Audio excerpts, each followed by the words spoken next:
Imagine walking into a skincare store today, picking up a tiny glass jar and reading the label. Moisturizer, rose oil, vinegar, lead. You blink, then you pick up the lipstick. Beeswax, red pigment, mercury.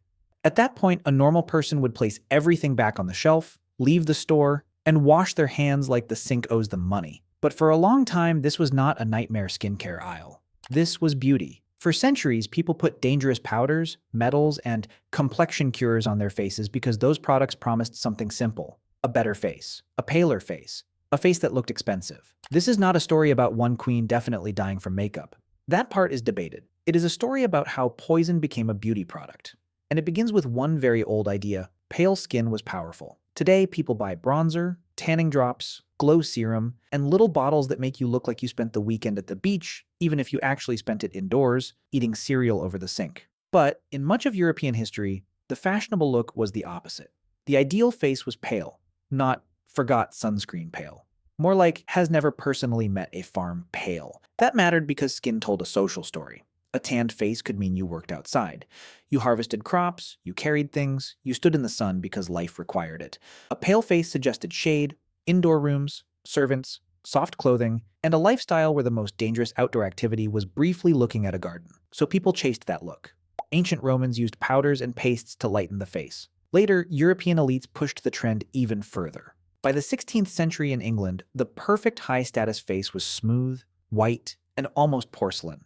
And one of the most famous faces in that world belonged to Queen Elizabeth I.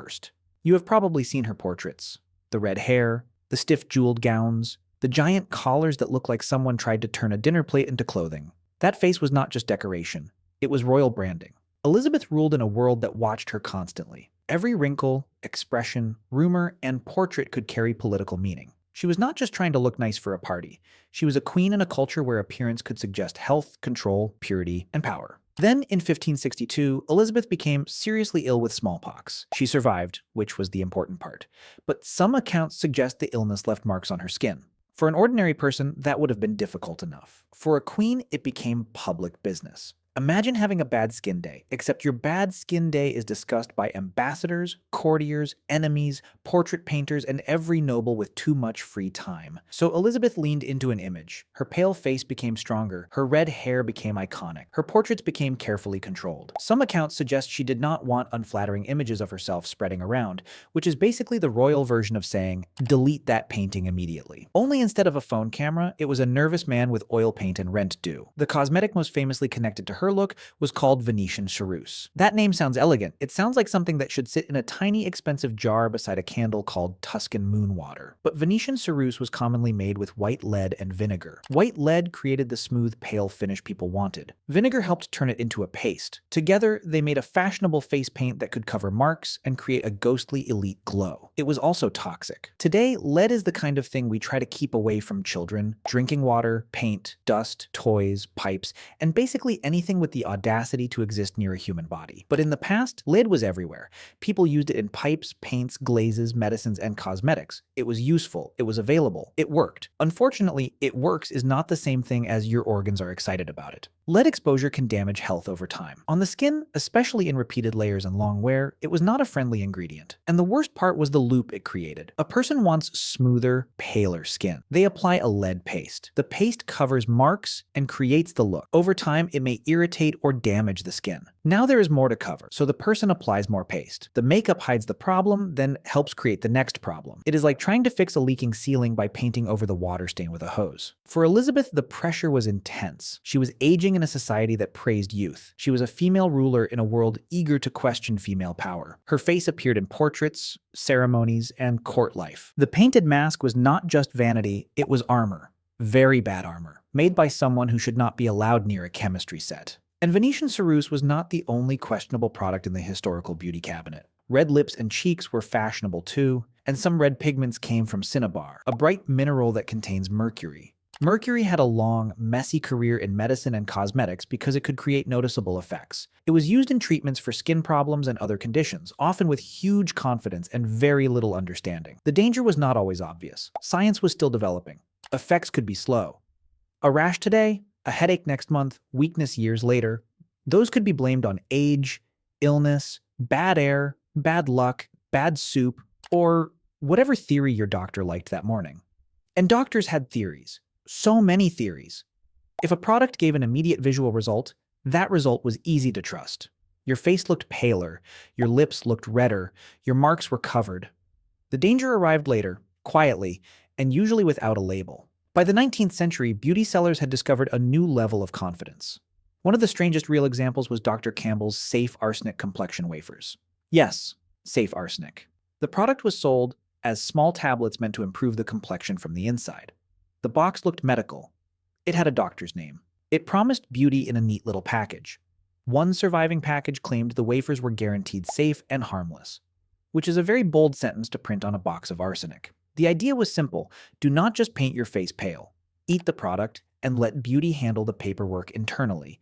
This feels like something a cartoon villain would sell after discovering the wellness industry. Do you want a clearer complexion? Try swallowing a tiny piece of bad news. But the packaging mattered. It did not look like a random poison experiment. It looked official. It looked clean. It looked like someone serious had already checked it. And for a customer staring at the box, that made the promise easier to believe. This is why the story works better when you do not imagine people in the past as foolish. They were not standing there saying, "I love poison, please put it on my face." They were choosing products inside the world they lived in. Their doctors had different ideas. Their labels had different rules. Their beauty standards were harsher than they looked. The damage was often slow, while the result was immediate. The face in the mirror changed right away. The cost arrived later. Elizabeth's white mask, mercury pigments, and arsenic wafers all belonged to the same strange pattern. A product promised a face that matched the ideal. The ingredients sounded medical, rare, powerful, or refined. The package looked respectable. The danger was hidden behind the result, and that result could be extremely valuable.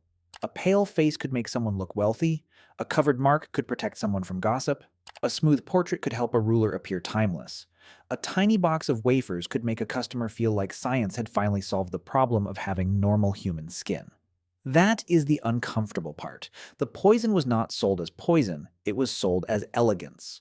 A jar of Venetian Carouse did not say, "Here is a heavy metal paste for your face." It said smoothness, status, control, perfection. A mercury pigment did not introduce itself as a future health problem. It came as color. A box of arsenic wafers did not look like danger. It looked like a beauty routine. The past becomes easier to understand when you picture the scene. A woman sits at a vanity. The candlelight is soft. The room is quiet. On the table is a mirror, a brush, a small jar of pale paste, maybe a red pigment, maybe a box of complexion tablets promising improvement from within. She is not thinking about modern toxicology. She is thinking about the face people will see. So the paste goes on. The lips get color. The mirror gives back the image the world rewards. And for that moment, it works. That is what made it dangerous. Not because people loved risk, not because they understood every ingredient and shrugged, but because the product gave them what they wanted before it gave them what they could not see. Today we can look back at lead face paste, mercury pigments, and arsenic wafers, and wonder how anyone believed this was a good idea. But for centuries, poison did not look like poison. It looked like a pale face in a palace portrait. It looked like a fancy jar on a vanity. It looked like a doctor's name on a box. And sometimes the most dangerous thing in the room was not the makeup itself. It was how beautiful the promise looked before anyone knew the price.